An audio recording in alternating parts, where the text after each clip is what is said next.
Hello and welcome to another edition of Sports Select Sports Talk. I'm your host, Mitchell Clinton. No surprise there. I'm not going anywhere. But Greg Gunther is the surprise. He is the guest this week. He's the Director of Coaching for Coaching Manitoba. Greg, April's a big month for Coaching Manitoba. It's Coach Appreciation Month. Yeah, Mitch, it is a great month. You know, all year there's lots of wonderful coach education and development opportunities, but we've picked one month of the year where we really want to highlight coaching, recognize the good things that coaches do through our Coaching Excellence Awards, and also celebrate all the great coaching, education, and development opportunities in the province. And you mentioned, we were talking a little bit before the camera started rolling, just about the fact that Coach Appreciation Month kind of bleeds into May almost, depending on some organizations. Can you tell me about that? Yeah, absolutely. I mean, essentially, we do provide some financial support to clubs and provincial bodies that are running coach education and development opportunities in April. But a lot of sports will come to us and say, you know, we do our big coaching seminar the first week of May. Is there a chance we can still include it as part of the Coach Appreciation Month? And for us, it's like absolutely. You know, it's a big push and celebration of the upcoming spring and summer sports that are happening. Gotcha. So now one of the first things that I kind of saw on the Coaching Manitoba website, that's coachingmanitoba.ca, if you want to check out kind of the schedule of the month as it goes on, or if you want to find any more information about coaching in the province. The Manitoba Regional Coaching Academy is offering the concussion experience, they're calling it, which is obviously considering the prevalence of concussions in sport nowadays.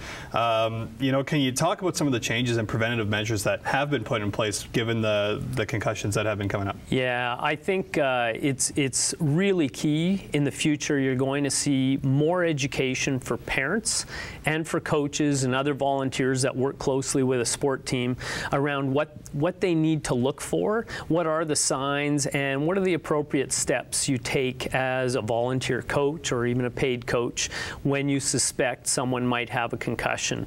And obviously the Sidney Crosby story is international, and we hear so much more about concussions and a lot of the things we don't really know about concussions and really how many kids are actually experiencing this. So I think, you know, in the future there's a commitment by the Coaches Association of Canada and our own Sport Medicine and Science Council of Manitoba to provide more knowledge, more education and awareness around the issue. You know, simple things like, when in doubt, sit them out. And you mentioned Sidney Crosby, Jonathan Toews, a Winnipeg boy, one of the big ones. You know, he was questionable leading into the playoffs whether or not he was going to be able to go. And one of the big differences that I've noticed is just the fact that, you know, back, let's say 3-4 years ago, a concussion meant, you know, you're out for a week and then the player will be back in. Now, you know, it's not uncommon to see players sit in 20 games. Absolutely. And you know, that old mentality about, you know, you got to suck it up and you got to get back in there and you got to play hurt, you know, and the issue really becomes, what are the long-term effects for the athlete, you know, if you force them back into the field to play, or they even perhaps force themselves back into the field to play. So I think we have to be a lot more careful. And coming up April 15th, the Coaching Manitoba Excellence Awards. If you've been watching Shaw TV last week, you saw the interview that Greg and I did back in your office about those. Talk about some of the finalists that are involved. By the time this airs, yes, the winners will be announced and everything, but even to be nominated for awards like this is something crazy. I guess start at the fundamentals and active start kind of. Sure. Well, the Vince Lee Award, which is in the active start fundamentals category, we have Brigitte Smutny, who is actually also our Canada Games coach, but as a sailing coach, she does a tremendous amount of grassroots and development work right across the province and through the Manitoba Games, just trying to build that next wave of kids that want to continue sailing and become competitive sailors. I like the play on words there, the next wave. The next wave, yeah, that was totally not intended, you know, I just breezed into that one. So the other person is Neil Kornberger, and Neil has been very involved with Red River Nordic Ski Club. He's stepping away from coaching, but he did a lot of work over the past 8 years with grassroots and developmental jackrabbit skiers, you know. So, you know it's a great nomination because it came originally from an athlete of Neil's, which is really great. David Gowerluck is another great badminton coach who's been very dedicated to working with school badminton, but also has done work with Manitoba Badminton Association in working with some of the higher level athletes, but a lot of grassroots work by David as well.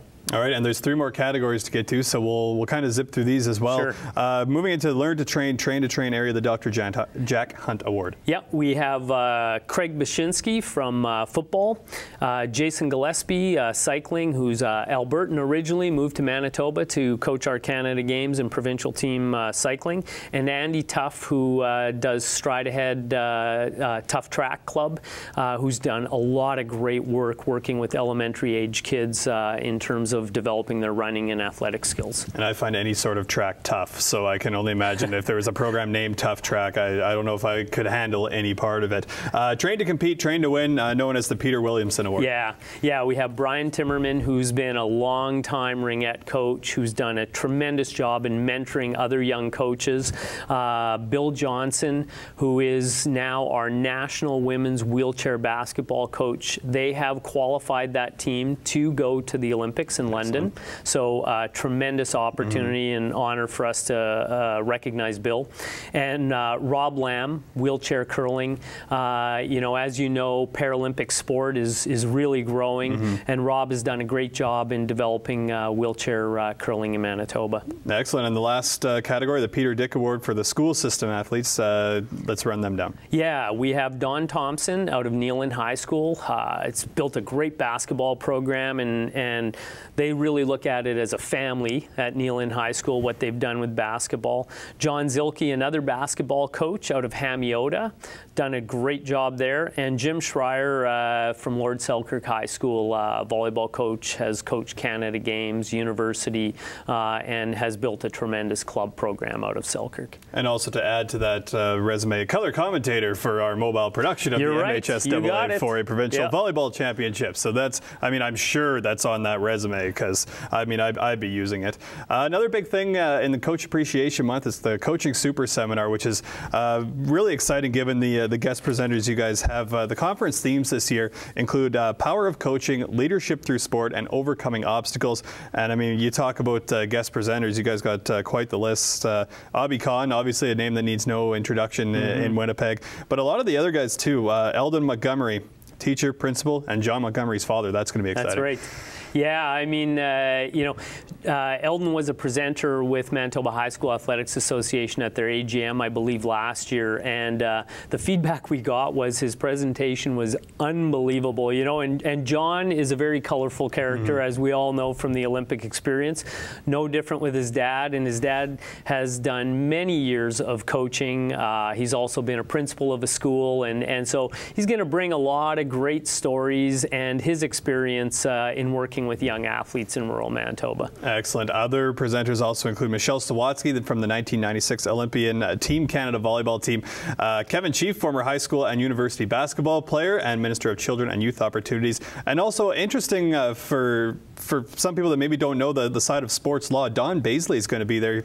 He's going to talk about, I'm going to guess, about the representation of professional hockey players, something like that? Well, Don and I have had a chance to talk a little bit. He actually came to us and he said, I think I've got some good information that I can share with coaches, and he's a great, he's had so many tremendous experiences working with top-level hockey players, representing them, and he felt like he had some stories to talk to coaches about the impact and the words they use and the way they communicate, how impactful they can be with an athlete, and some good and some not always so good, right? So he just wants to share that story and that knowledge, and he feels it'll be helpful to coaches. And if you missed anything in that list, once again, coachingmanitoba.ca, you can find all the information about those speakers as well. And there's really something for pretty much anybody in any area of sport in that seminar, that's for sure. Yeah, I think what we found was we wanted to take an approach of not taking a very sport-specific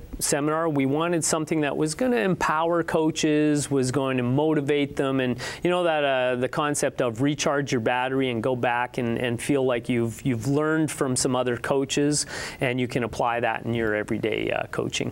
All right, and coming up to the end of the month, Coaching Manitoba is going to be offering the 2012 NCCP. I had to make sure I'd said it with too many C's before we even got on camera. So NCCP Introduction to Competition course on April 28th. What kind of coaches would attend that course? That was different from, say, the preliminary kind of just getting your certification. Yeah, I think coaches that are working in the grassroots developmental area, the tremendous thing about those courses is you're in a room with coaches from a variety of sports, and they might be from a variety of age levels. And my own experience in having gone through courses like that is you learn so much. You know, I might be a soccer coach and you're a football coach, and we've got a hockey coach over here, and you share information. The way we teach those classes is more facilitated. It's not somebody preaching at you. Okay. It's more about, here's the concept. Let's talk about how we can apply this concept in our sport, and you can learn from other coaches. So it's really, the feedback we get is tremendous on those courses. For sure, and you have a list in front of you also of other things that are kind of going on throughout the month. We'll get to those before we just kind of get into some coaching in general and last minute comments here. What kinds of things can people look forward to kind of throughout the month? What's already been done and what's kind of coming up? Well, we have volleyball has a program, Success for Volleyball, which is run by Scott Koski and Mike Monday, and they're former national team players that offer clinics for young kids introducing volleyball, and they also do some coaching development. The Regional Coaching Academy, we held a coaching with tablets session, which was really interesting. You know, the use of technology now and how coaches use it.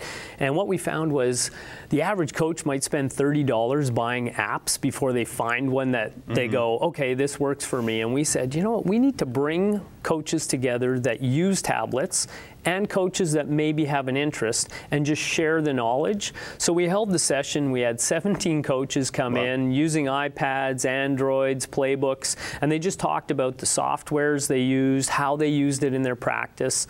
And we also, again, we had some folks that hadn't bought one yet, but were interested in pursuing it. Excellent. So that was a really unique session. Yeah, no, it just shows the direction coaching's going. It's going a little bit away from the chalk talk and into the tablet talk, I guess you could say. And you wouldn't believe what's available. It's really, really surprising. The other thing is Brandon Youth Soccer. There's a huge growth within Brandon, and a lot of it is a population growth with some of the industry growth in the city of Brandon. And a lot of these folks are new Canadians coming to Canada, and they come from soccer-loving countries. So now there's this tremendous growth of interest in soccer in Brandon. So we have, I believe, 120 youth soccer coaches that will be taking our Games with a Purpose program, and it's on how to integrate a variety of different games into your program to make a really fun and engaging soccer experience for the kids. For sure. That's obviously a lot of interesting things that have been going on. Once again, Coaching Manitoba, if you want to keep up with all this stuff, Coaching Manitoba is where you want to go. That's at coachingmanitoba.ca. Now, we'll get into kind of some general stuff, Greg, just before we wrap up the show.